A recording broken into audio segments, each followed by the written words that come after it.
Bapak Ibu hadirin jamaah rahimah, kesimpulan jenengan sampun dididik tentang tauhid.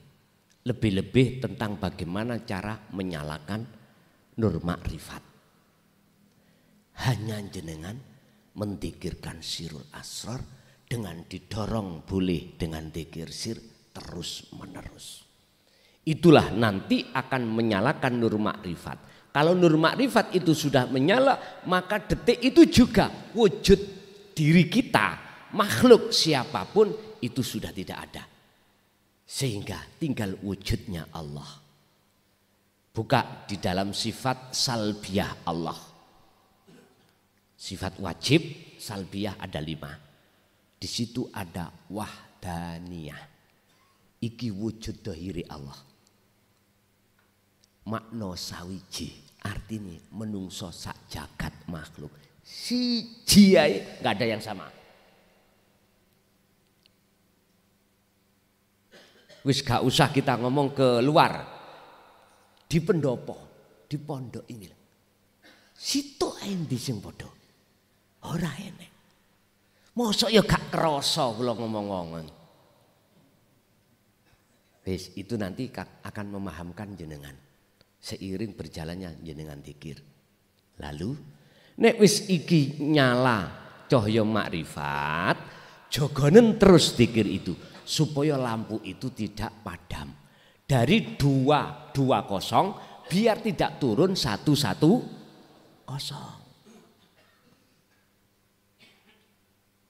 Yang paling dikhawatirkan turunnya itu plus. Mati plus dikit le.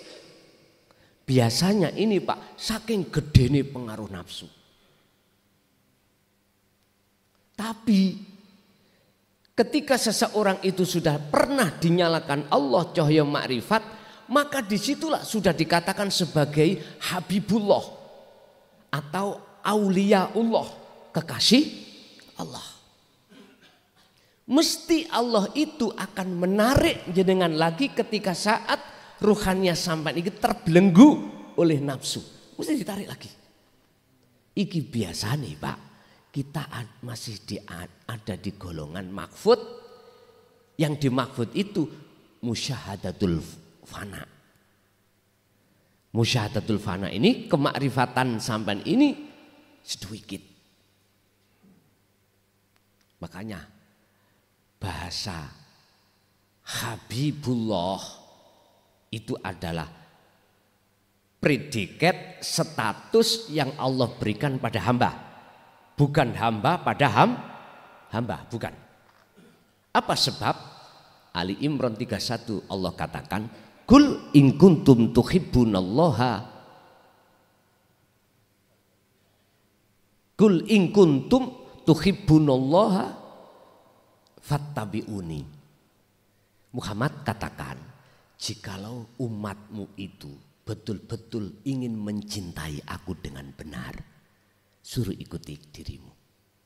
Akhir Rasulullah jawab, fattabi'uni, ikuti aku. Mana yang harus kita ikuti secara rohaniah datang Rasulullah? Jangan memuja, memuji, menyembah selain ilahun wahid. Jangan menyembah terhadap yang tidak disembah Rasulullah. Artinya sembahan apa yang Rasulullah sembah. Udah, pujilah apa yang Rasulullah puji. Pujalah apa yang Rasulullah puja. Dan Rasulullah satu kata tidak pernah mengarahkan umatnya untuk menyembah beliau. Jikalau beliau itu makhluk. Enggak pernah. Justru malah yang ada Rasulullah mengatakan, aku iki podo mbek awakmu. Podo makhluke. Manusianya sifatnya la haula wala quwata. Wis. Kalau sudah mengikuti beliau, apa jawabannya dalam ayat? Yuhibbukumullahu.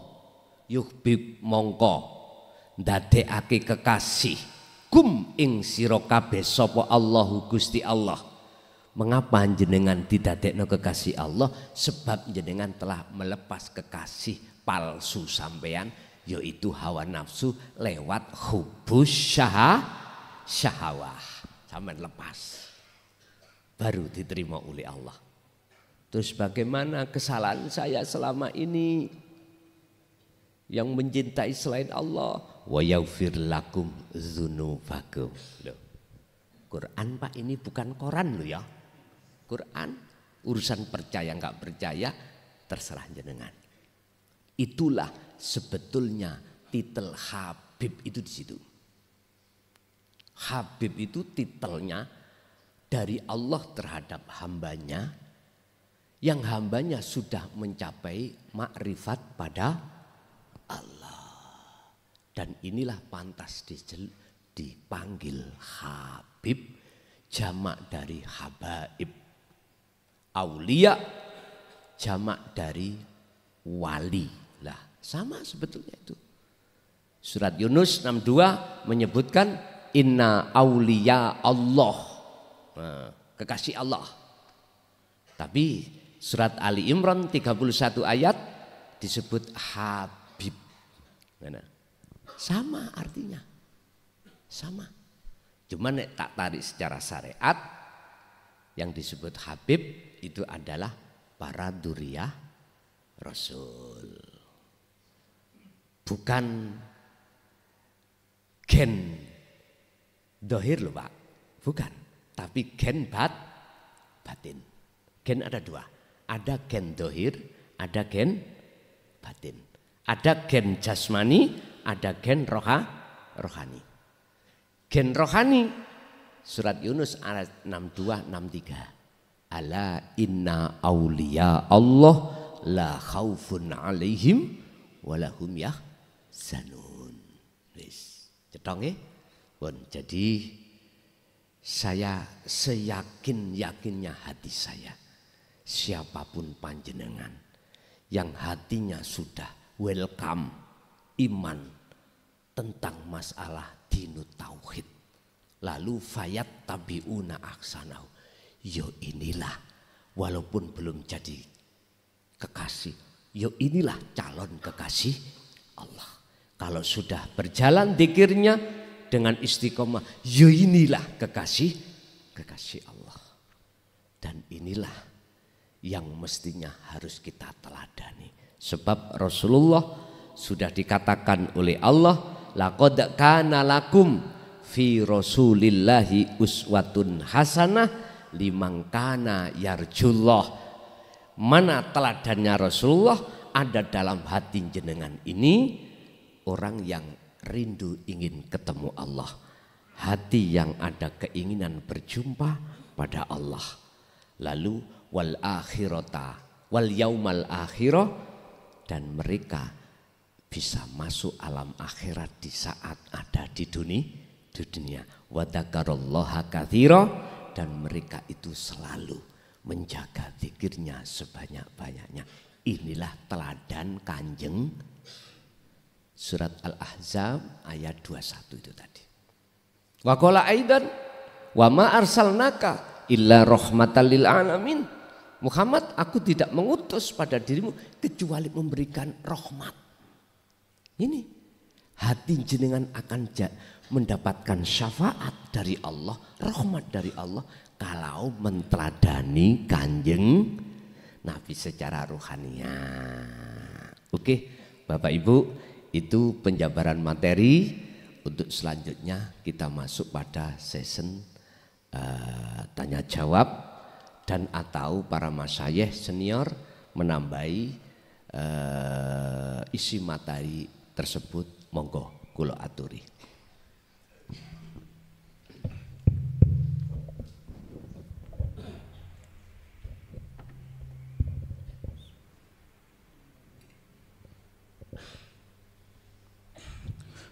Para Bapak Ibu hadirin Jamiah Haji Kitab Hikam ya, yang kula hormati, yang mau bertanya tahan dulu sekedap nih, kersane Bapak Kiai bisa menikmati rokok.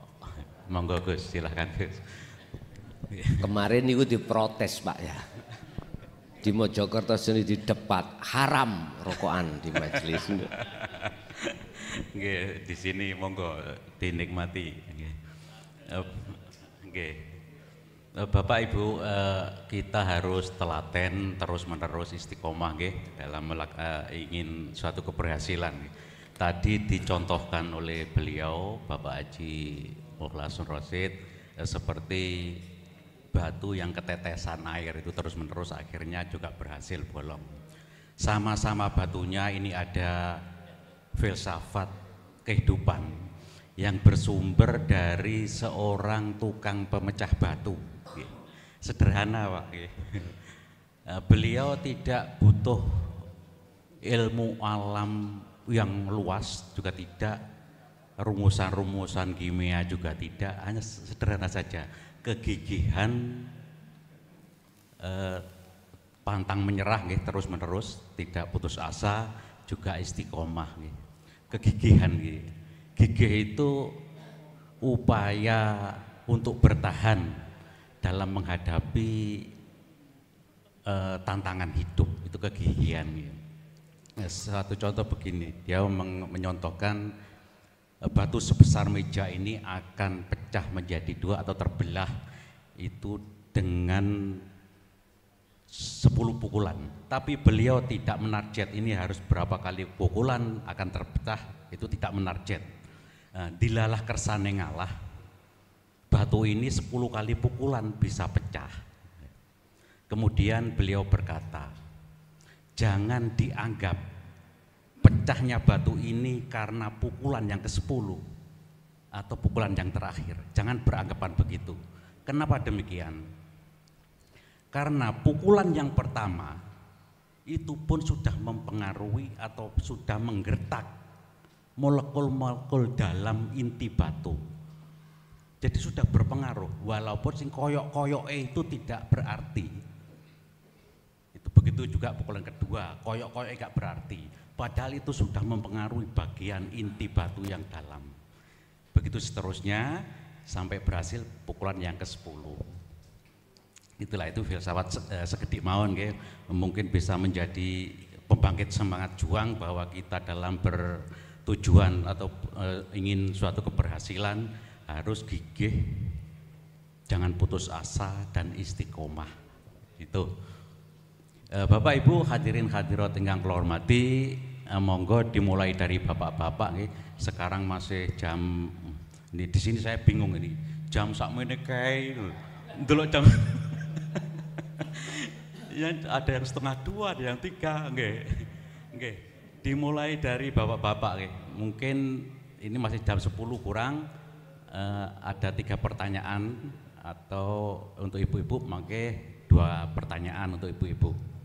Diawali dari bapak-bapak dulu, disilahkan yang mau bertanya nggih. Silahkan menyebutkan nama nggih, perkenalan dulu Pak nggih. Nggih, disilahkan.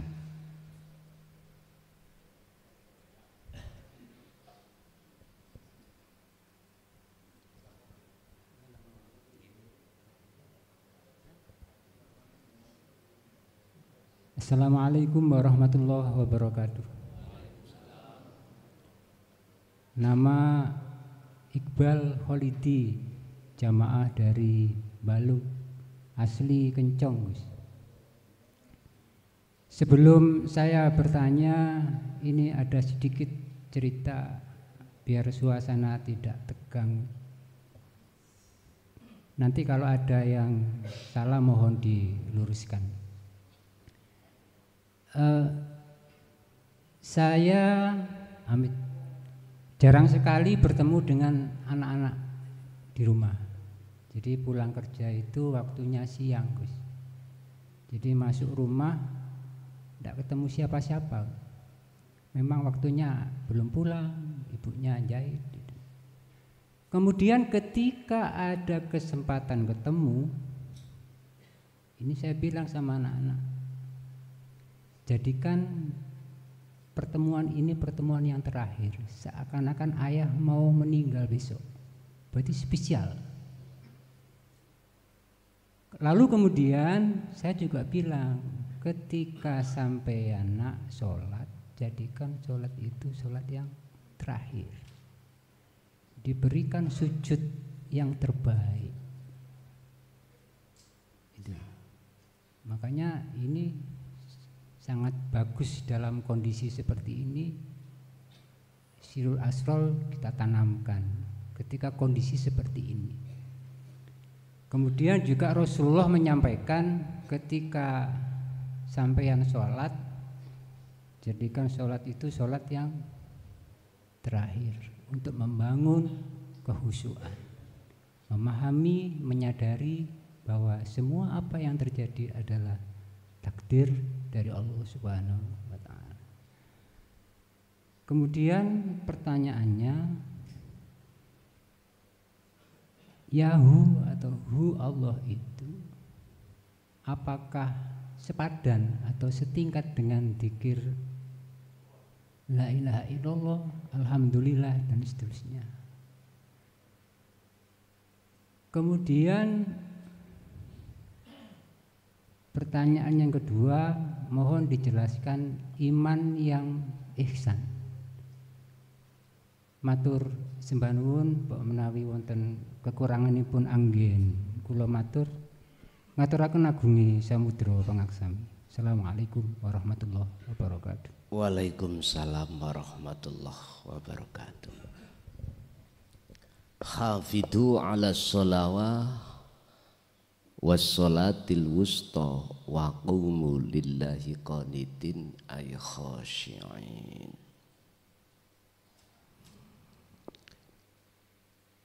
Jagalah sholat 5 waktu, wassolatil wusta, dan jagalah juga sholat tengah-tengah.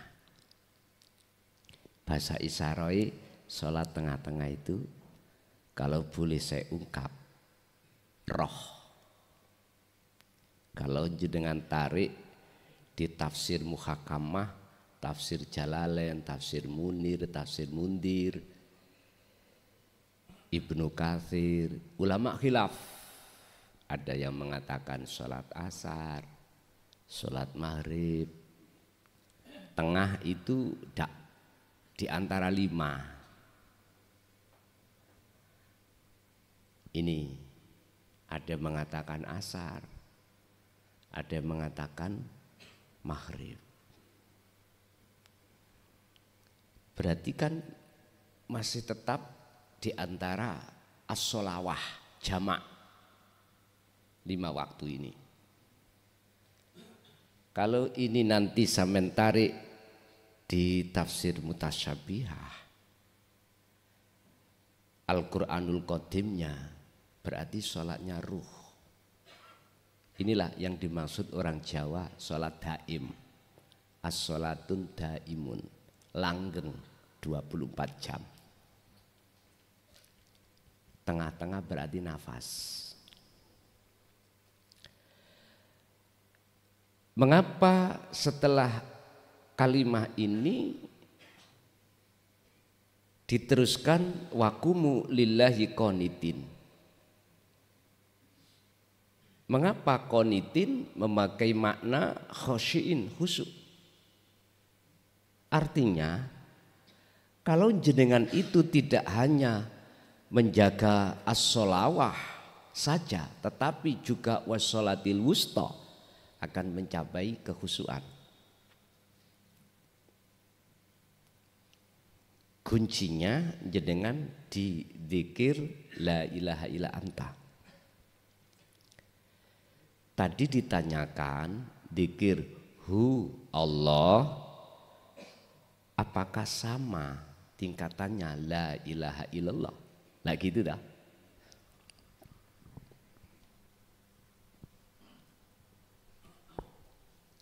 Sampun ji. Kita ingat mungkin dalam pelajaran tauhid la ilaha illallah.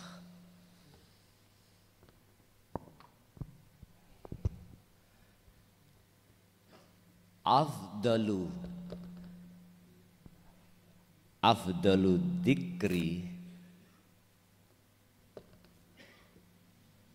fa'lam annahu la ilaha illallah. Kita umat Islam kebanyakan itu diarahkan membacanya saja. Artinya sak bagus-bagus dzikir, sak mulya-mulyane dzikir yaiku la ilaha illallah. Tidak ada Tuhan selain Allah. Kita lupa dengan kalimat ini. Fa'lam ngertiyo sira annahu ing sak temene dzikir iku la ilaha illallah. Maksudnya sebelum kita membaca ini kudu paham, memahami maksud daripada la ilaha illallah.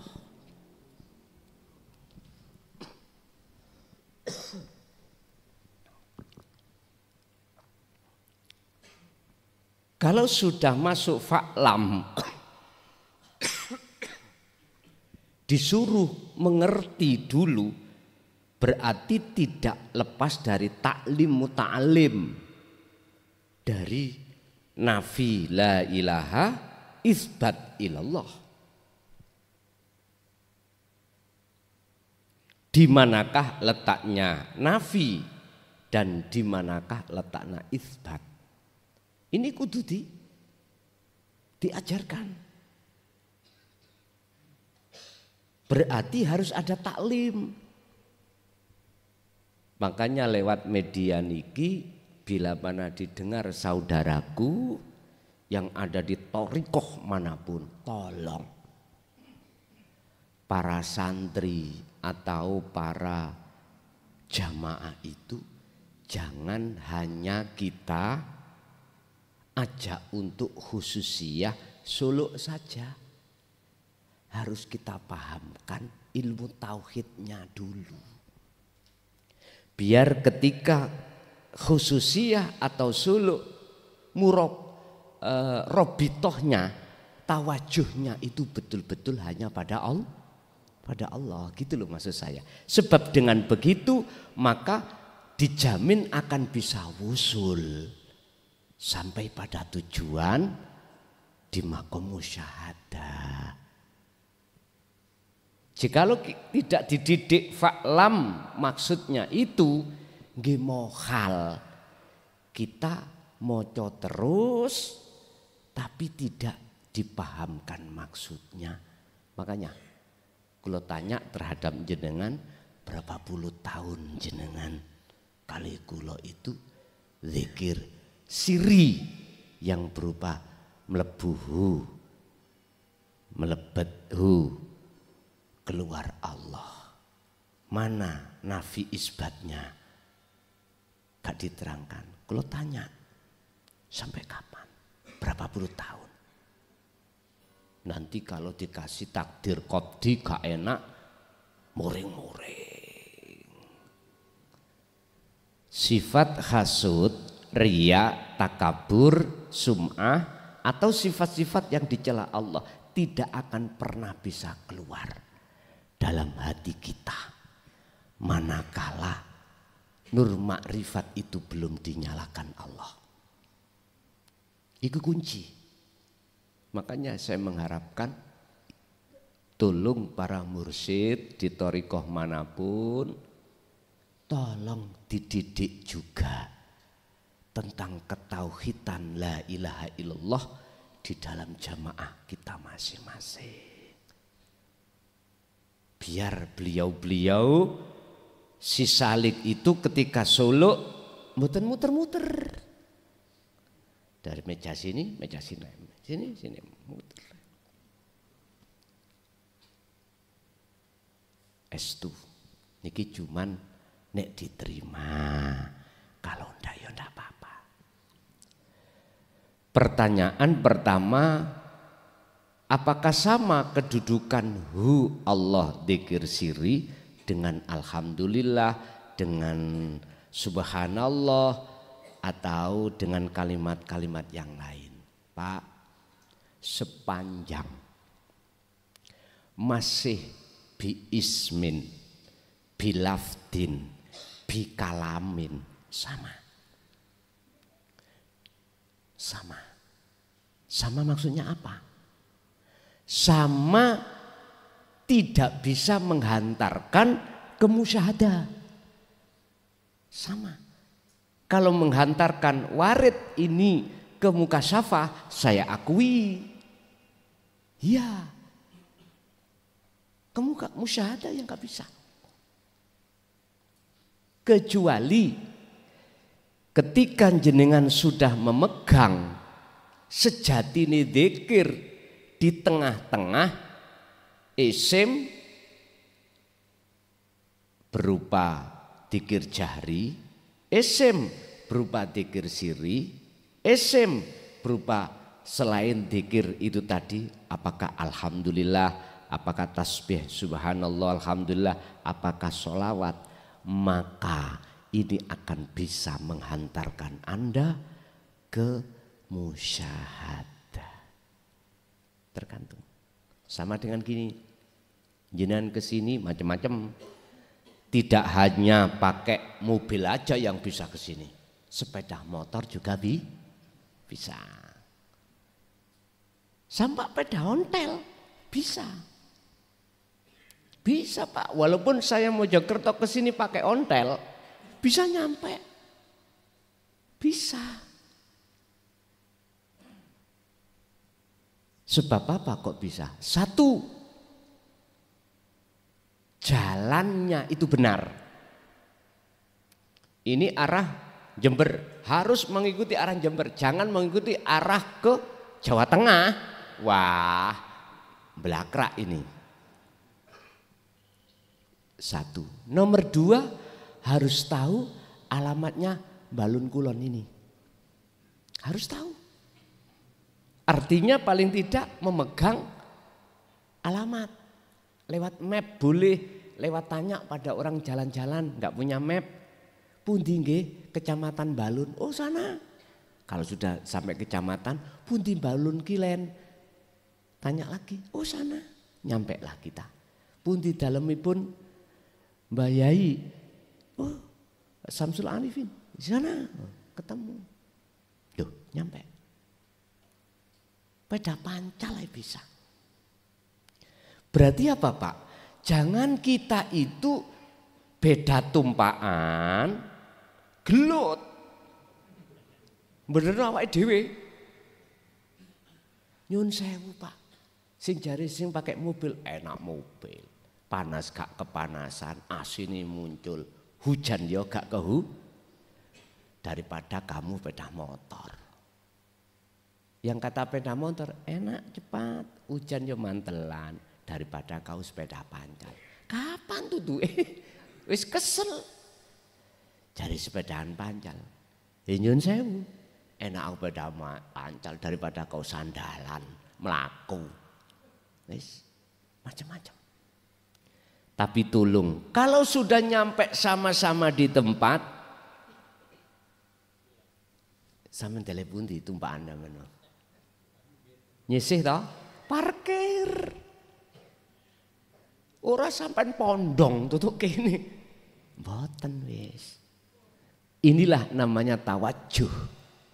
Inilah namanya ini wajah tu wajia. Beneres. Jadi sama nyampeknya dengan catatan sudah memegang sejatine dzikir dzikron kathiron itu. Sebab di dalam Quran tauhidnya itu tahapane syariat, thariqat, hakikat, ma'rifat. Syariat la ilaha illallah, thariqah la ilaha illallah, hakikat la ilaha illa anta, makrifat la ilaha illa ana. Nek wis tutu ana, kabeh iki wujude Allah. Akhire sampean mesti dilokno wong gendeng. Wis ngeten mawon. Sinten di antara jenengan yang pernah ngalami saking gedene dzikir sir ya. Sir lho ya. Terus kelihatan godongnya ngucap aku Allah. Melihat aire aku Allah. Walaupun jenengan belum nok sirul asrar loh ya. Melihat apapun itu bunyi suara aku Allah. jenengan nek sudah sampai di situ saking gedene dzikir siri tersebut, iku maksude ilangono keakuan makhluk dalam dirimu. Ngoten lho. Baru sah akan muncul aku Allah. Dan inilah wahyu terakhir setiap rasul yang Allah perintahkan. Harus mendidik maksud tauhid ini pada umat manusia. Dalili ono ada di surat Al-Anbiya ayat 25. Muhammad, aku tidak akan mengutus utusan sebelummu termasuk dirimu, ilayya annahu la ilaha illa ana fa'budun, supaya nyembahi bener Muhammad, didiken tauhid ini umatmu. Tapi nyuwun sewu lho Pak, sriwing-sriwing sing tak rungokno itu ada makalah bahwasanya Rasulullah tidak pernah menyampaikan tatanan hakikat makrifat. Ada sriwing-sriwing lho ya. Ya ora apa-apa. Cuman saja saya beda pendapat ngoten mawon. Saya mengatakan Rasulullah menyampaikan karena bukti wahyu ada. Kalau Rasulullah tidak menyampaikan, gak mungkin akan turun surat Al-Anbiya ayat 25. Itu bukti. Jadi yang menguatkan hati saya untuk mengatakan bahwasanya Rasulullah menyampaikan tentang tauhid la ilaha illa anta dan ana. Anta itu di 87 Al-Anbiya. Itu menunjukkan bahwasanya Rasulullah dulu juga mendidik tentang apa yang selama ini kita bicarakan tentang tauhid ini. Urusan ada orang lain yang mengatakan tidak pernah, ya sampean gak oleh mangkel ati sampean ojo mangkel. Kurang dekat ya apa hubungan antara beliau Muhammad ibnu Abdillah dengan Abu Lahab, Abu Jahal, pamannya. Itu pun menyalahkan Kanjeng Nabi. Dan Rasulullah memaklumi. Lu sik didongakno Allah, didongak Rasulullah, ya Allah, bukalah hatinya paman saya Abu Jahal. Tapi tetap gak dibuka-buka Gusti Allah. Fi qulubihim khatamallahu ala qulubihim wa ala sam'ihim wa ala absarihim. Kadung sudah dikunci oleh Allah hatinya Abu Jahal. Sebab apa Abu Jahal dikunci? Innal ladina kafaru sawaun alaihim a'anzartahum am lam tundirhum la yu'minun. Dikandani Kanjeng Nabi ambek gak dikandani, tetep Abu Jahal iku gak percaya. Ya iku wis ditutup. Wis muga anak putus sampean kali kula tidak termasuk golongan iki. Ngoten nggih. Wis itu yang pertama. Yang kedua,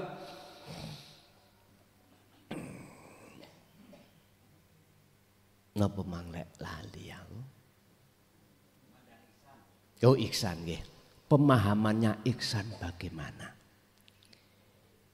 Ini hadis ketepatan kejadian ketika Rasulullah ditanya oleh malaikat Jibril. Sebetulnya malaikat Jibril gak takkan, cuman memberikan pelajaran pemahaman ini supaya Nabi Muhammad menjelaskan tentang ihsan. Ya. Orang yang sudah Islam mengucapkan 2 kalimat syahadah, lalu menjalankan tugas keislamannya secara syariat, itu sebagai bukti kalau dia beriman pada Allah. Imannya disebut nurul iman. Iman kita pada Allah sebatas nama. Siapa ya? Tuhan kita. Innallaha huwa rabbi wa rabbukum. Ya Allah. Oleh sebab itu fa'buduh, sembahlah Allah. Bagaimana cara nyembah Allah yang benar? Jikalau benar hada utawi iki iku nyembah hanya pada Allah, iku siratun dalan mustaqimun kang lurus. Surat Maryam 36. Wis. Ternyata iman, nurul iman ini Pak, tidak bisa membuat hati jenengan ketika sholat itu bertemu Allah. Khusyuk mboten saged.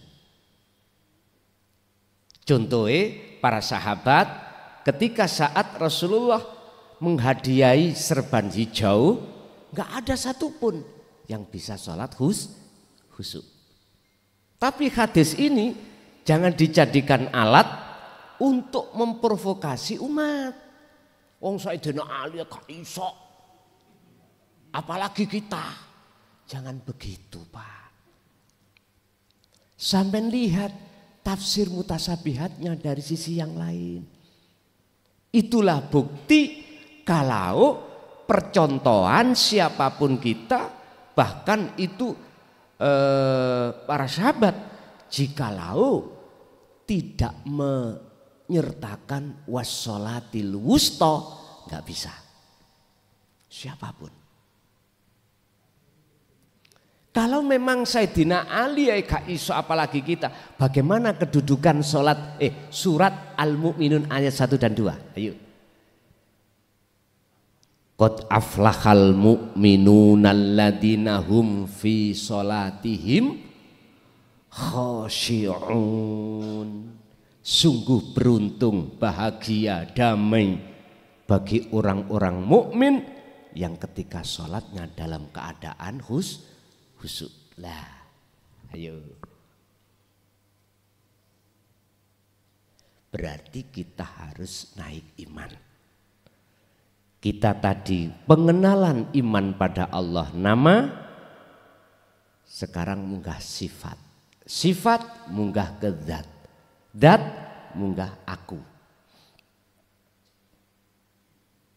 Pengenalan kita pada Allah nama pertama, isim nama.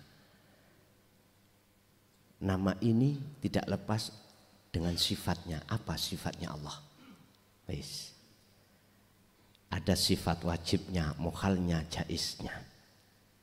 Sifat wajibnya aja di situ ada nafsiyah, salbiyah, ma'ani dan maknawiyah. Lalu kedatnya. Udah, hakikatnya. Akhirnya disitulah mapaknya, siap-siapnya iman yang hakul iman. Sama dengan gini, satu contoh. Ini spidol Pak, ketutupan kopiah. Tadi semerap sampai niku di dalamnya spidol. Jenengan saya kasih tahu Pak, Ibu, di dalam kopiah ini ada wujudnya spidol. Sampai didhawuhi Kanjeng Nabi, ya ayuhan nas,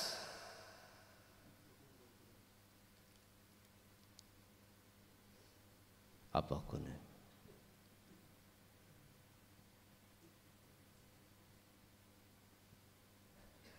Inna rabbakum khalaqakum. Sak temene pangeranmu iku yang menciptakan dirimu. Islam ngomong, hei wong muslim, Allah iku jenenge pangeranmu. Bismillah dengan menyebut nama Allah. Jeneng. Sing gawe dunya sak isine iku Allah. Wis muncul ati sampean iman, percaya. Akhirnya dididik di dalam tauhid la ilaha illallah, tidak ada Tuhan yang wajib disembah kecuali Allah. Muncullah hukum-hukum. Sebagai bukti iman sampean ada hukum meninggalkan larangan, menjalankan perintah. Tapi jenengan dereng semerap. diterangno sifate spidol tadi. Dawa gak bunder. Terus kena digawe nulis ning papan. Sifat-sifatnya. Oh nggih, cetha. Lalu dibukalah yang namanya wujudnya dari sisi ilmu. Wujudnya Allah lewat ilmu hakikat tauhid ini. Nggih. Tinggal satu langkah. Apa? Membuka tabir yang menghalangi mata kita dengan spidol. Atau membuka tabir yang menghalangi ruhaniyah kita pada Allah. Tapi ya jangan diartikan Allah bisa ditutupi loh ya. Jangan. Memang secara akal seperti Allah ditutupi oleh kopiah. Saya buka makalah 15-24. Kaifa yutasawwaru heta. Apakah mungkin Allah itu bisa dihijabi, ditutupi terhadap sesuatu? Padahal zuhuruhu, dohir wujudnya Allah itu ala kulli syai', di setiap sesuatu. Apa mungkin Allah itu bisa ditutupi selain Allah? Padahal Allah nyotone iku di setiap sesuatu. Contoh. Niki ada daun obah.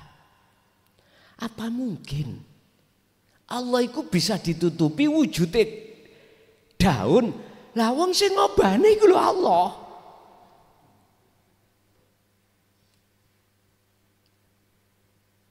Niki Pak, makalah ini gak iso diterima golongan kita yang masih di syariat saja. Gak bisa. Karena dia memandangnya wujudnya itu hanya pada makhluk. Makalah ini bisa diterima oleh jenengan yang sudah dihakikat. Lewat akal berpikir. Iya. Godhong iki yo ora iso apa-apa. Iso obah yo diobahne. Pertama prosesnya angin. Sopo sing nguasai angin iki? Loh, ketemu Bun? Akhirnya ketemu. Oh iya, berarti Allah tidak bisa ditutupi oleh apapun. Lah, sak langkahnya hilangkan kopiah. Baru Pak. Apa yang diterangkan secara ilmu, nama, sifat, dat tadi cocok. Kalau sudah di sini, inilah namanya ihsan, hakul iman. Imannya sudah benar, ihsan itu betul. Terus siapa ya sing ngobah? Sampean kan wis menghilangkan wujudnya selain Allah toh. Yang disebut makhluk kan wis gak ada. Akhirnya sampai bisa mengatakan wujud dohir, wujud batinnya Allah.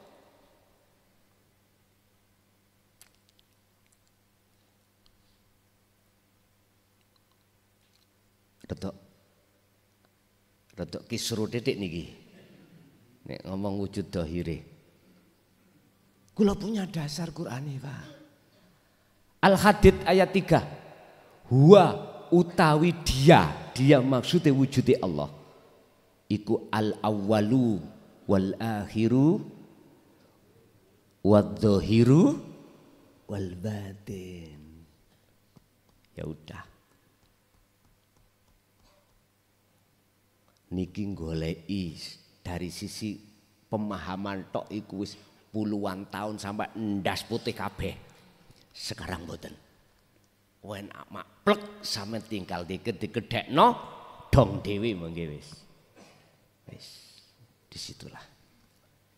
Jadi ihsan itu kalau miturut hadis Rasulullah, ketika kau menyembah, ketika kau beraktivitas, seakan-akan kau bisa melihat wujudnya Allah.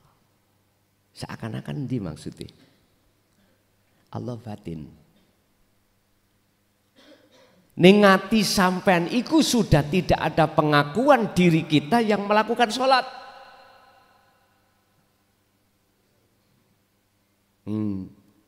Iki umpama diterusno, Pak.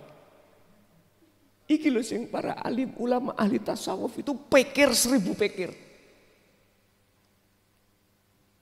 Yang disebut Allah batin nggak hidup itu, Mang. Allah dohirik nek diterusno pikir 1000 pikir.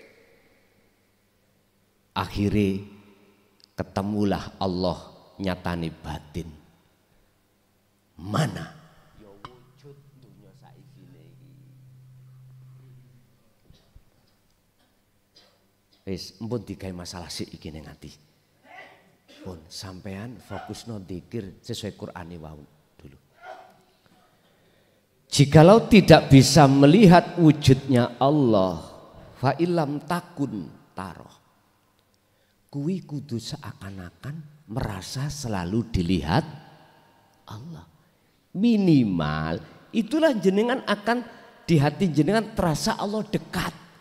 Tapi belum bisa melihat. Belum ainul basiroh. Tapi wis beronto yakin iki Allah iki wis jero iki. Kuncinya untuk bisa lepas ini dzikron katsiron. Niki Rasulullah sendiri diperintahkan Allah loh. Al-Insan 2526. Wadhkur dzikra Muhammad isma rabbika, kelawan namani pangeranmu. Sebutan Muhammad dengan nama Tuhanmu. Bukrotau wa asilah. Pagi sampai sore. Dan juga begitu wa minal laili fasjud lahu fasabbihu lailan tawilan, malam yang panjang kamu juga begitu. Yes. Inilah dasar dzikir sirri. Yes. Dzikir sirul asrornya Al-Ahzab ayat 4142. Dzikron katsiron. Pun dadekno siji Pak dzikir loro iki. Tas niki lho mesti mencetat. Saya berani mengatakan mesti buka di dalam surah Al-Ankabut ayat 5. Allah berjanji. Barang siapa yang di dalam hatinya ada keinginan untuk bertemu aku Allah ya. Fa inna ajalallah la'at. Allah berjanji akan menghilangkan ini dalam waktu yang sudah Allah tentukan sendiri. Lah sedangkan sifatnya menungso kebanyakan kesusu-susu, gak sabaran, lah ngeten nggih, gak sabaran. Wis ben sabar, sampean kudu eling ayat ini Al-Ankabut ayat 5. Kabeh semuanya itu sudah Allah berjanji tentukan sendiri. Sing penting jenengan dikira terus, dikira. Sakati paham ya? Itulah ihsan, iman yang sudah benar. Iman jenengan ini minimal sudah terasa Allah itu dekat. Kemanapun jenengan pergi, dimanapun Anda berada, menghadapi masalah apapun, hati jenengan ada koneksi. Allah terasa dekat. Iku isoke terus dikira sir dengan sirul asr. Mekaten. Lanjut.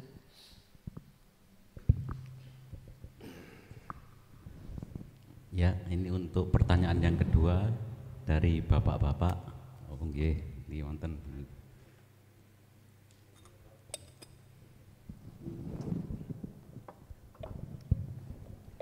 Assalamualaikum warahmatullahi wabarakatuh. Waalaikumsalam warahmatullahi wabarakatuh. Perkenalkan, nama saya Sumitro dari Jember. Triple channel ini dicilik nale.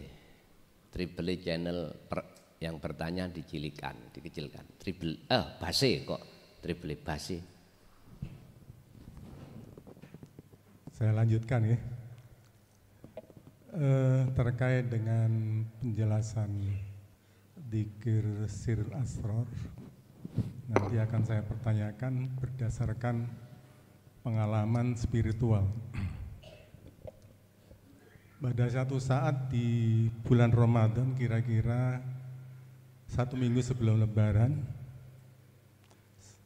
saya meneruskan tadarus.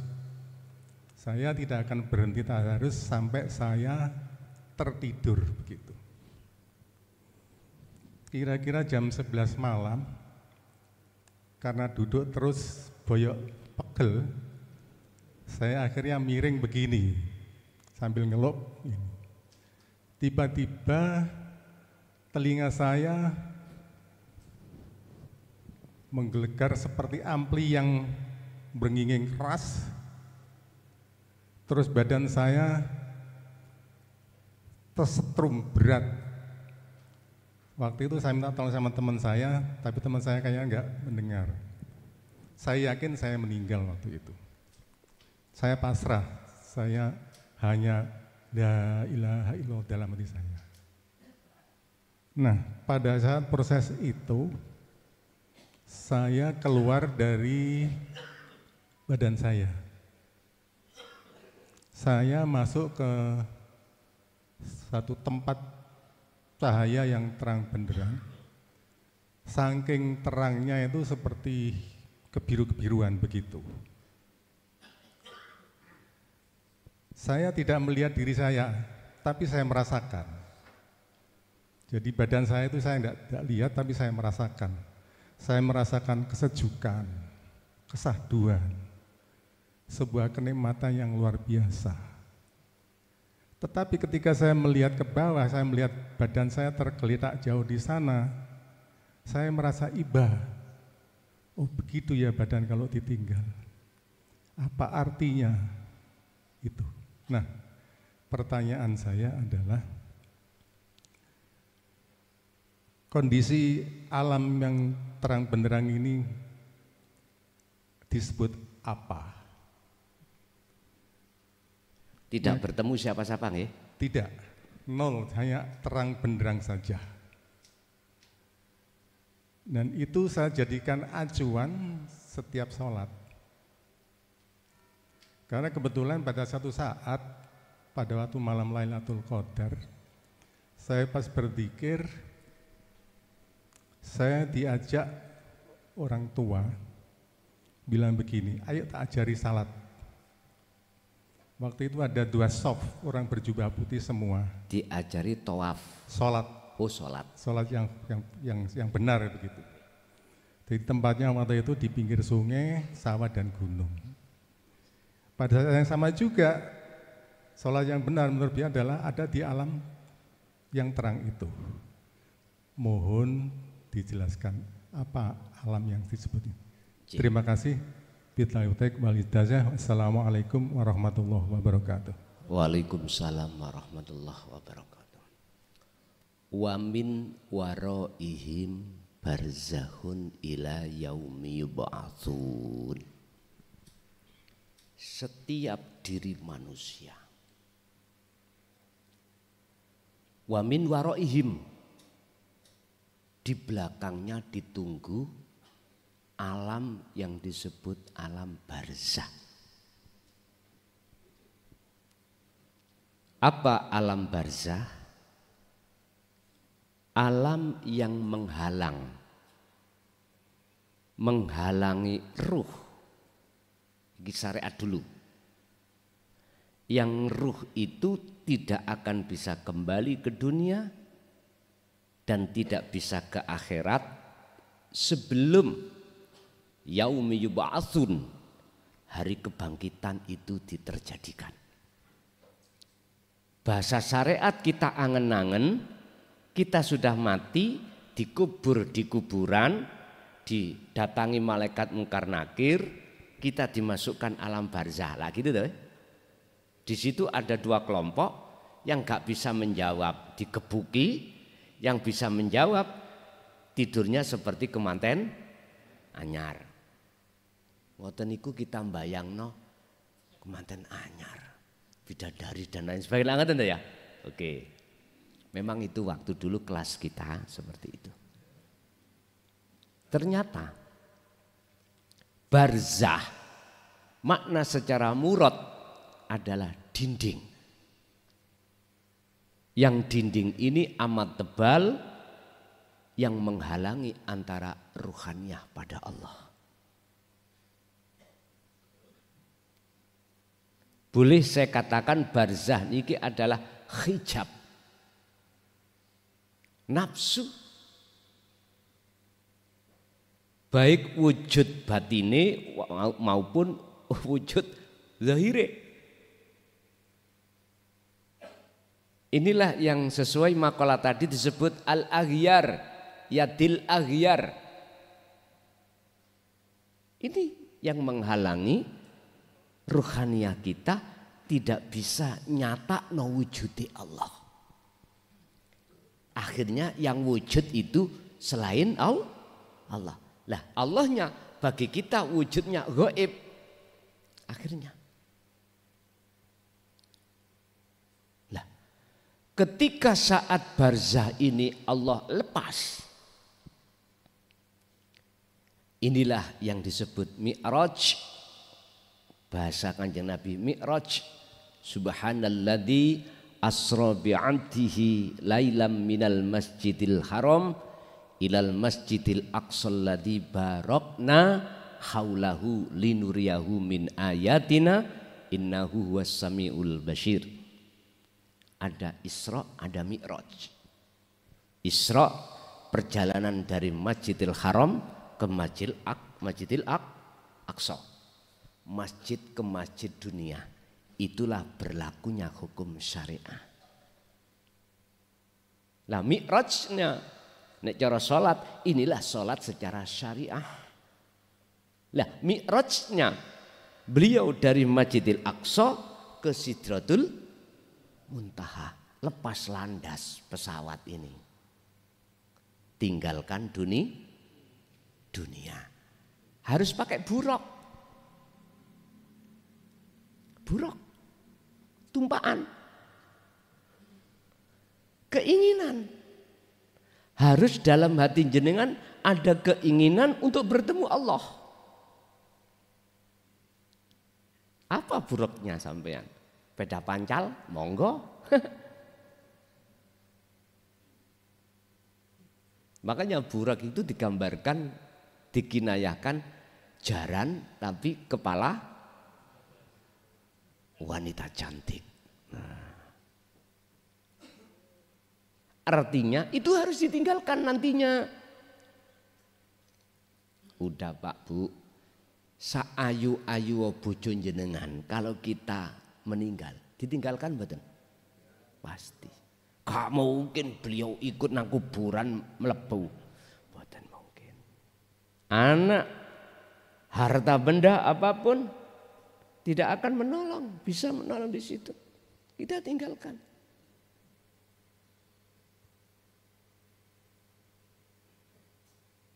Bapak Ibu hadirin, jenengan tinggalkan dunia berarti roh keluar dari jasad.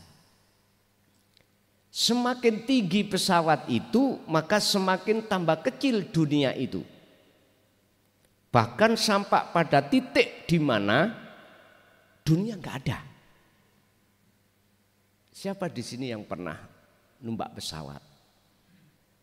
Pertama munggah sih kelihatan, naik nanti kalau sudah pada titik entah beribu kilo ya, kalau nggak tahu ukuran ini sing ahli tahu, ahli penerbangan nih, berapa ribu kilometer dari bumi, akhirnya bumi nggak kelihatan wujudnya, itu di titik berapa? Beliau-beliau yang tahu. Cuman saya pernah numpak pesawat itu ora ketok. Dunia omah-omah sing tadinya bau besar-besar, mboten kelihatan. Lah, di sini pertanyaannya, wujud kita makhluk masih terasa ada enggak? Kalau tidak, berarti itulah alam mukasyafah. Bahasa Kanjeng Nabi, beliau masih ada di sab langit 1, 2, 3, 4, 5, 6, 7, masih di situ. Setelah sampai pada sab langit 7, malaikat Jibril itu dawuh terhadap Muhammad, Muhammad, aku nggak bisa ngantar kamu sampai ke Sidratul Muntaha Mustawa. Ini kan bahasa isyarah, Pak. Sidratul Muntaha itu sebetulnya isyarah. Termasuk buruk iki sing kok tumpai. Kamu harus membaca tahiyat. Sebab di situ nanti akan cahaya, ribuan cahaya yang akan menghancurkan dirimu dan tidak bisa kamu sampai pada Allah. Sidratul Muntaha iku, Pak, kesadaran penuh. Kalau kita al-kaun, makhluk itu tidak wujud. Siapa di sini yang pernah ikut bimbingan Romo dalam ilmu sejati terkait topo meditasi? Apa maksud tujuannya? Wis minimal lah sholat daim. Fungsinya di situ jenengan itu mencapai Sidratul Muntaha. Kesadaran penuh kalau diri kita makhluk, yo gak iso apa-apa, yo gak wujud. Mencapai penuh. Cuman berhubung ini gak pernah dirilis dalam syariat, akhirnya dikatakan itu ajaran sesat pada saat itu. Tapi kalau sudah mengenal terkait perjalanan Isra Mi'raj Kanjeng Nabi secara hakikat, nggak berani, Pak, mengatakan sesat. Karena yang berhak mengatakan sesat itu hanyalah Allah. Bagaimana mungkin jenengan bisa mendaulat itu sesat, wong jenengan sudah nggak ada. Sing berani dan sah mengatakan sesat ya sing wujud. Wong kita gak wujud. Iki nek sudah sampai di situ loh, Pak ya. Pertanyaannya tadi niki pun dijawab, Pak. Apakah ketika saat itu nun vaksin ingsun diri kita sebagai makhluk yang disebut roh masih muncul enggak? Kalau enggak berarti musyahadah. Kalau si muncul berarti mukasyafah. Walaupun di situ tadi lebih-lebih ada seseorang yang mengajari jenengan kalih kula untuk sholat khusyuk. Siapakah mereka itu? Siapakah dia itu? Sebetulnya itu warid, Pak. Warid yang Allah kirim terhadap panjenengan untuk betul-betul bisa sholat secara khusyuk. Niki keterangan di luar konteks syariat loh, Pak. Ampun disikapi dugi syariat, mboten mampu. Karena syariat itu harus bisa diterima akal. Ini sudah keluar. Mi'raj itu sudah tinggalkan dunia. Mi'raj itu sudah di alam hakikat nuju ma'rifat. Sudah tidak di alam di bawahnya. Pak, jenengan iki asine kecil wis bertorikoh lho. Tapi sampean gak kroso.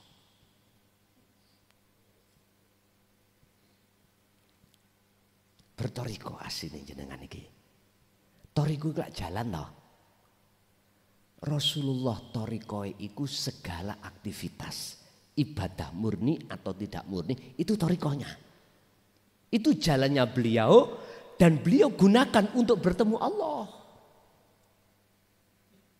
Nama sholat ikut torikoh. Nama zakat, puasa, haji, baca Quran, tilawatul Quran, bersolawat, membaca solawat, atau jenengan dahar kerja. Itu nama itu torikoh. Lah syariat iku ilmu nih. Lah syariat ilmu tentang dohire thariqah iku mau. Apa? Ilmune salat dohire. Ya sampean ya kudu menunaikan rukun-rukun sahnya salat. Menunaikan syarat-syarat sahnya ilmune iki wonten fikih. Wis. Tapi kalau ilmunya nyun sewu thariqah untuk bertemu Allah, hakikat tujuannya itu adalah tauhid. Ini harus kita dapatkan juga. Supaya waktu jenengan sholat ngerti ngelmune hakikate sholat. Baru kita akan bisa sambung khusyuk ketemu Allah. Ini Rasulullah gunakan. Jadi saya tidak bicara thariqah yang mutabaroh di luar sana, enggak loh Pak, enggak. Itu juga thariqah. Yuk ada manakibnya, ada khususiyahnya, tapi kan thariqah namanya itu. Yang disebut muktabaroh, sambung, tergantung jenengan sambung pada siapa.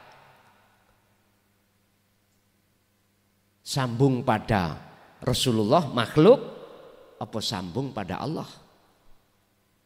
Saya tidak membuat jenengan muter nang makhluk. Langsung saya memakai tali ini sambungan langsung pada Allah. Walaupun di sisi kami ada yang berbicara, ya nek nabi, ya nek rasul, langsung nang Allah. Saya tidak menyalahkan, tapi saya beda pendapat. Ingat-ingat kita itu umurnya sudah ambu lemah. Dasar saya ini wajah wajhiyah. Al-An'am 79. Secara hadis hablum minallah. Habl niku lak tali to, Pak. Minallah langsung nang Allah. Iku bagaimana? Makanya saya berani mengungkap sirul asrar. Wonten mriki. Jadi sampai mboten muter-muter. Dari makhluk A nang B, B nang C, C nang D sampai Z Rasulullah. Ini saya ahadiakan semua makhluk. Rasulullah juga mengatakan begitu. Aku ini juga makhluk.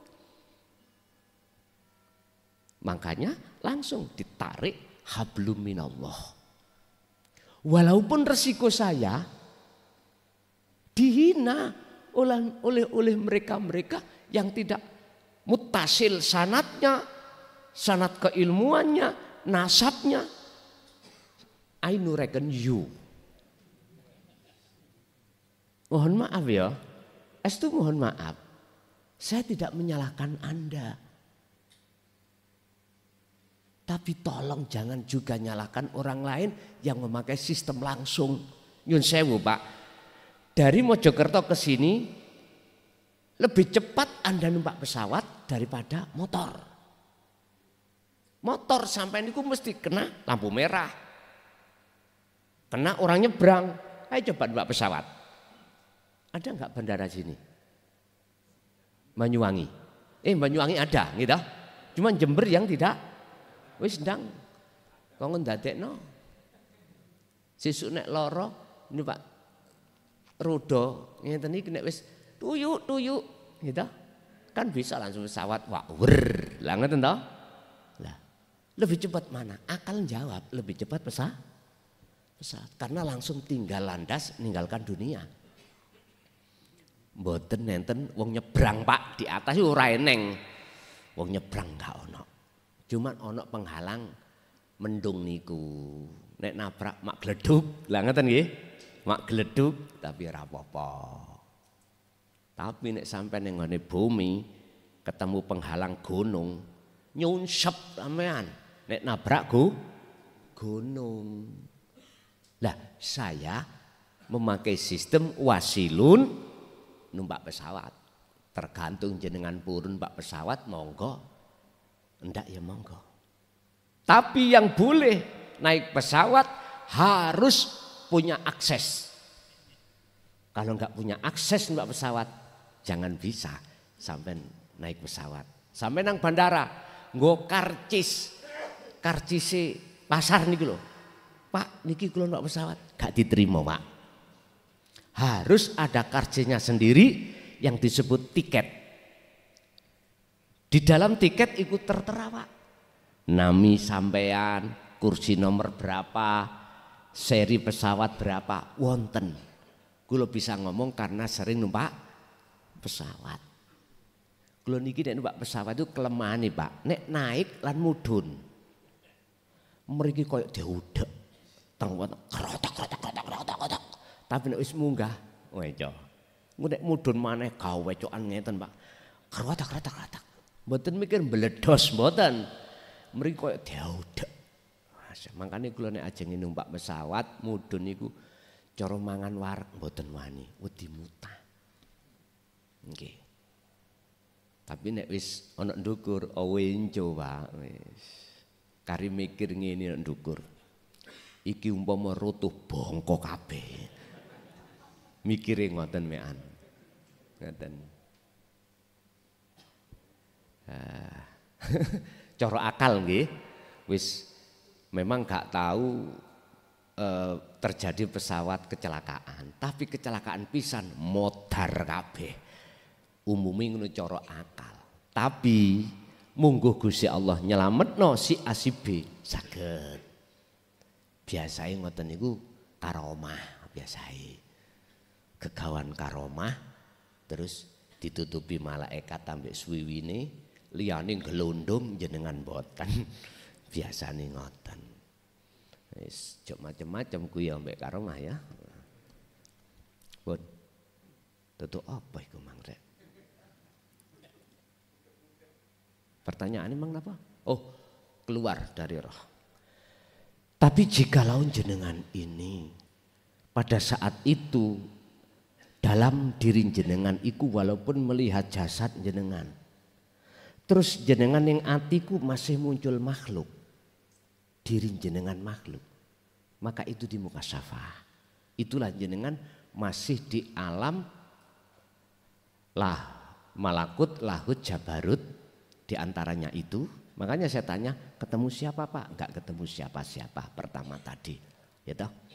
Nah, di situ jenengan ada di sab langit, sudah di sab langit, di mana jenengan arepe minggah. Sab langit 7 arepe munggah ni musyahadah. Di sini banyak cahaya. Rasulullah dipeseni malaikat untuk membaca tahiyat. Apa sih tahiyat? Penghormatan. Muhammad itu nanti akan bisa sampai ke Sidratul Muntaha Mustawa kalau membaca tahiyat. Apa sih penghormatan? Ternyata tak tuduhki, itulah sirul asrar. Itulah penghormatan Anda pada Allah. Karena Anda sudah tidak mengakui diri Anda yang bisa berjalan. Karena ada yang memperjalankan. Justru dalam hati jenengan mengakui Allahnya. Udah, pray bun. Lainnya Allah sudah pray. Artinya tidak bisa menghalangi Anda. Itulah kesadaran mutlak. Kalau kita sudah tidak bukan siapa-siapa, kalau kita bukan wujud makhluk, tapi wanahnu akrabu ilaihi min hablil warid. Nahnu, kita, kata Allah. Allah ikut tunggal kok ngomong kita itu, wanahnu. Dan kita, bahasa lebih mudah, aku. Nahnu diartikan aku, itu lebih dekat dari urat nadi. Ngoten ya, kesadaran mutlak. Lah, disitulah jenengan kalau betul-betul musyahadah, di situ lepas keakuan jenengan, muncul keakuanku Allah. Ketika saat itu, jikalau jenengan sudah waktunya diletakkan Allah maksum, ruhaninya itu nggak akan turun. Nggak akan turun ke muhadharah atau ke mukasyafah. Sekalipun secara syar'i ruhaniah sampean wonten muhadharah atau ke mukasyafah. Tapi jikalau kita diturunkan ke mahfud, mahfud itu ada dua, musyahadatul fana dan kamil. Di mana suatu saat muncul keakuan makhluk, suatu saat muncul keakuan Allah. Dan itu proses memang Pak yang berlaku sebagai proses sunatullah. Seseorang ke maksum itu harus melewati mahfud dulu. Ke bako itu melewati musyahadatul fana dan musyahadatul kamil. Ini wong masak beras iku gak langsung dadi sego, dipususi sik, dikeroncong. Ngerti dikeroncong nggih? Terus ditapung nih. Terus nek pas napungno kan beras utawa sekul nasi yang setengah mateng nggak boleh jadi satu dengan air. Nek waktu ngeroncong jadi satu. Nek waktu napung, nih wong Jawa napung. Ono sarangane Pak. Airnya di bawah sarangan. Lah nasi yang setengah matang di atas sarangan. Dia membutuhkan uap aja. Akhirnya tidak menjadi nasi jemek. Mboten saged dadi nasi jemek karena airnya tidak sampai ke nasi tadi. Akhirnya jadilah nasi dimakan. Ono prosesnya sendiri-sendiri. Wis nek gak percaya sampean adango. Ibu ika ngentilem sampean pususono. Waktu mususi nek ono krikil mesti diilangi. Ada lasnya mesti diilangi waktu nginteri. Dah dikeroncong. Bahasanya keroncong itu masih dicampur dengan air. Setelah habis kita antas dandang kita empakkan. Air di dalam dandang itu harus di bawah sarangan. Baru kita tapung nasi setengah matang tadi. Hanya membutuhkan uap untuk mendorong sampai namanya nasi. Jenengan gitu. Jenengan kalau sudah tinggalkan dunia ini butuh tikir tadi untuk mendorong Anda sampai ke Sidratul Muntaha. Nek ora iso. Secara akliyah lo ya sistem. Tapi jangan songko Gusti Allah itu gak iso. Yang keluar dari sistem tadi. Jenengan lahir procot, sampak mati, makrifat terus. Walaupun gak belajar, mampu gak Allah? Mampu. Allah itu bersifat innallaha ala kulli syai'in qadir. Kita tidak tahu manusia lain. Kalau beliau itu diajari Nabi Khidir. Enggak tahu. Warid yang dibentuk Nabi Khidir oleh Allah. Utusan Allah. Kadang jenengan wau Pak. Itu siapa? Pertanyaannya ya. Bisa juga Nabi Khidir. Bisa juga warid malaikat. Itu suka-suka Allah. Suka-suka Allah. Urusannya Allah sudah. Pokoknya bukan wewe gombel. Sampai mengajari jenengan untuk sholat khusyuk. Jelas itu adalah warid minallah. Urusan Allah. Malaikat atau Nabi Khidir urusannya Allah. Tapi tujuan kita bertauhid itu tidak ingin bertemu sesuatu tersebut makhluk. Tapi Allah lewatkan di situ, bisa apa kita? Ya sudah kita nikmati aja. Yang penting jenengan kedah memegang sirul asrar. Barulah bisa sampai jenengan ke Sidratul Muntaha. Bahasanya alam musyahadah gitu aja. Engko nek ngomong Sidratul Muntaha dikeplaki MUI namanya. Iku lah Nabi Muhammad tok. Nek bahasane Nabi Musa bil wadil muqaddasi tuwa. Gunung Turis Sina. Jenengan ya gunung kembar iku lho. Nggih, lanjut. Nggih, matur suwun. Nggih, matur suwun. Nah, untuk mengganti suasana rileks nggih, ini ganti ibu-ibu dulu, untuk bapak ditahan. Nggih. Kesempatan untuk ibu-ibu tanya ada. Untuk ibu-ibu silahkan kalau mau bertanya. Bu, monggo bebas nih Ibu, monggo.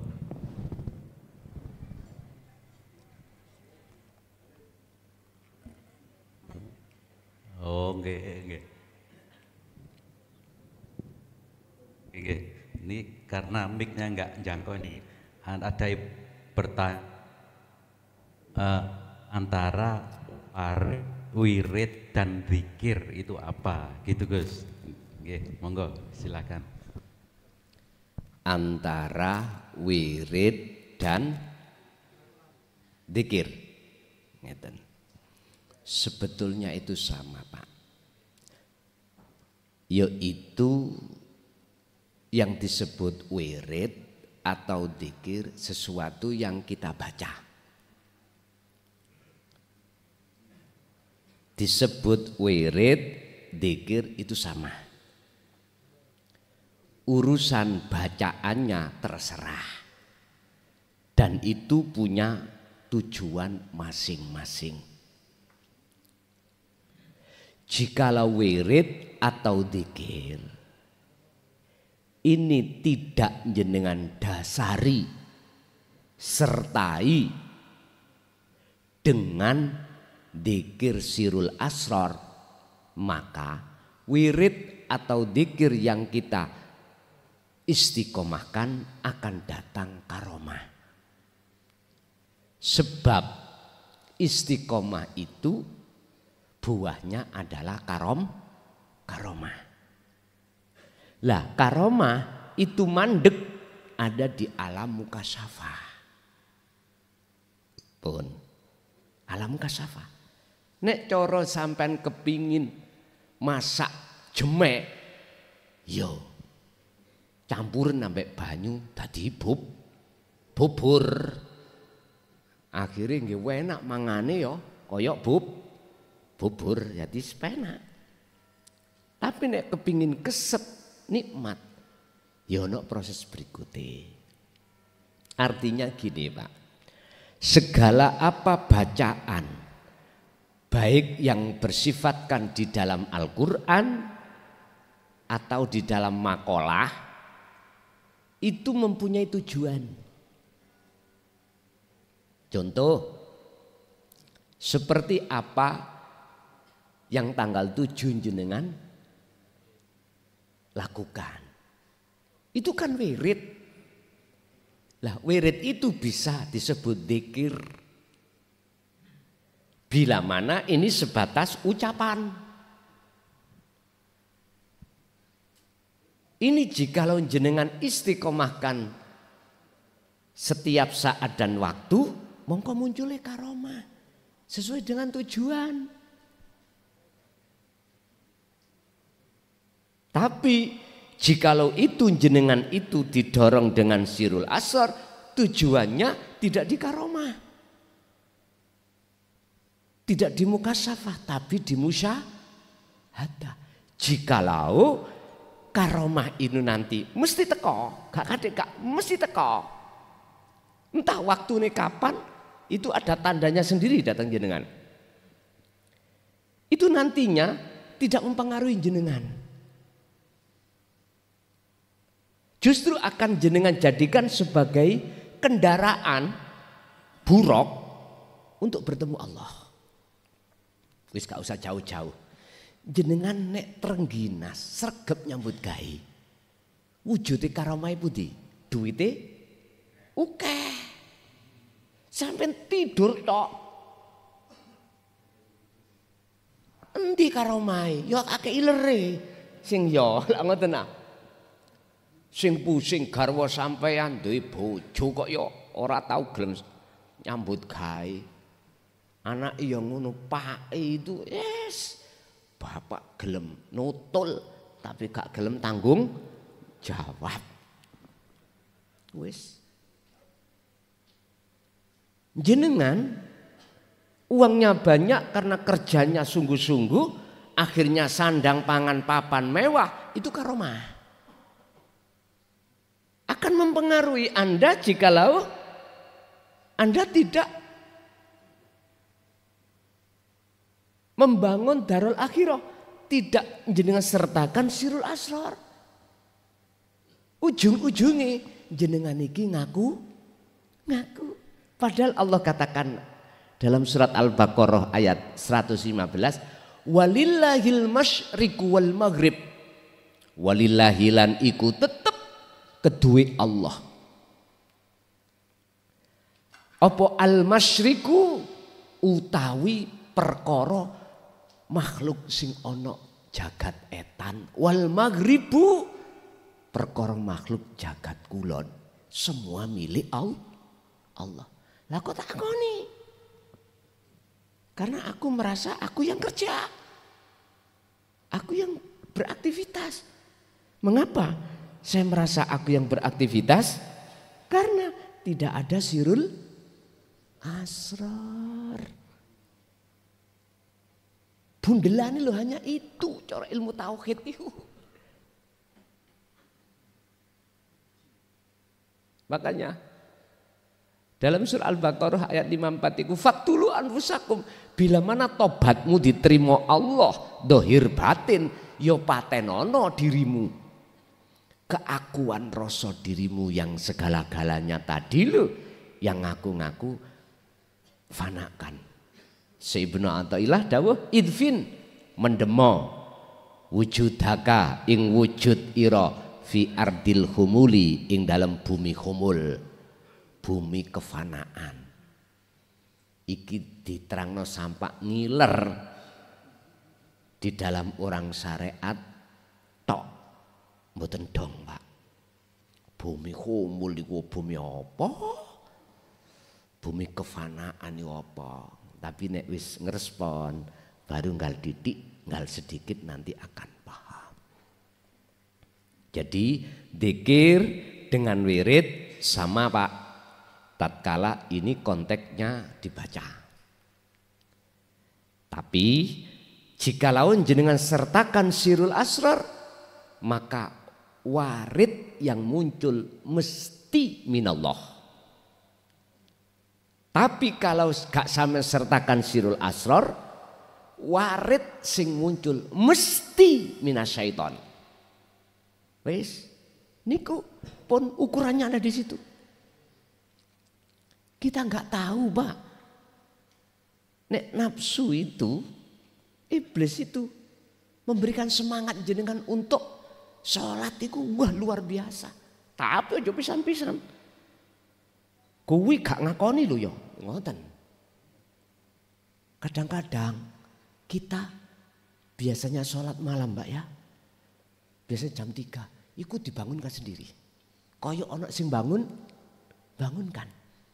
Tapi hati sampean ngakui kalau aku yang bisa melakukan. Nah ini berarti si nafsu. Halus Pak. Jari katanya halusnya angin lebih halus nafsu. Lembutnya air masih lembut hawa nafsu. Makanya mengapa Rasulullah mengatakan jihadul akbar umatku perang sing paling berat adalah merangi hawa. Ada di sinilah. Berat sekali. Karena kita tidak tahu sana, sana tahu kita. Padahal Allah katakan, ya ayyuhalladzina amanu dkhulu fis-silmi kafah wa la tattabi'u khutuwatis syaiton innahu lakum aduwwum mubin. Nafsu iku nyoto. Mungsuhmu sing nyoto. Endi? Ya gak ero. Kok iso nyoto? Kalau Islam sampean iki sudah sempurna, baru mengatakan nyata. Kesempurnaan Islam, syariat nggih, thariqah otomatis, hakikat rohaniyah nggih, makrifat pun. Sempurna Islam itu ada di situ. Itulah yang dimaksud innad dina indallahil Islam.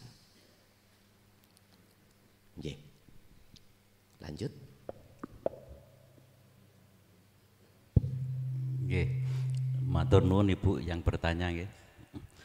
Bapak Ibu hadirin yang saya hormati, ini sudah jam 11 ya, sudah jadi kesepakatan. Sebenarnya ini masih kurang ini Gus nggih. Subuh mboten mari. Sik kurang mawon. Kekasihan nggih, nggih. Masih betah, masih seger ini nggih. Bapak Ibu hadirin yang saya hormati, mungkin dari Bapak Ibu saking jenengan yang masih belum punya kesempatan untuk bertanya, silakan hadir di Jumat kedua di Gedung Aula As-Salam. Mohon maaf yang sebesar-besarnya pada malam hari ini karena keterbatasan waktu kita tidak bisa melanjutkan. Sekarang sudah jam 11 dan untuk Guson mohon diakhiri dengan doa. Disilahkan.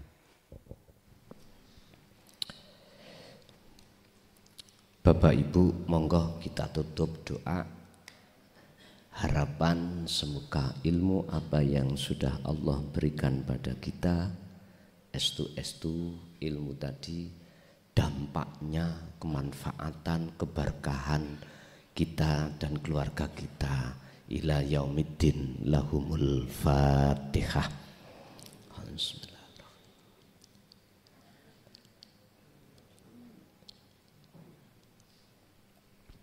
Allahumma salli wa sallim ala sayyidina Muhammad. Alhamdulillahi rabbil alamin.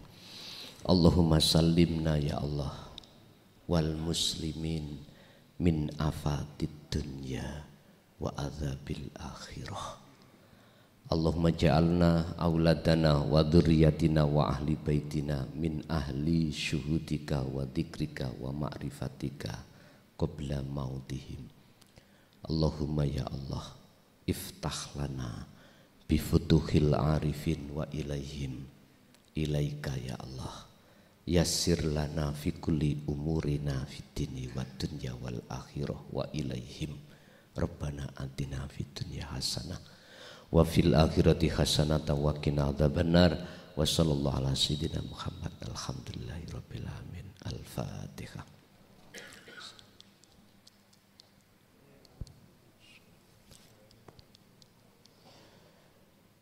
Awal sampai akhir, jikalau banyak kesalahan kami, saya pribadi mohon maaf yang sebesar-besarnya.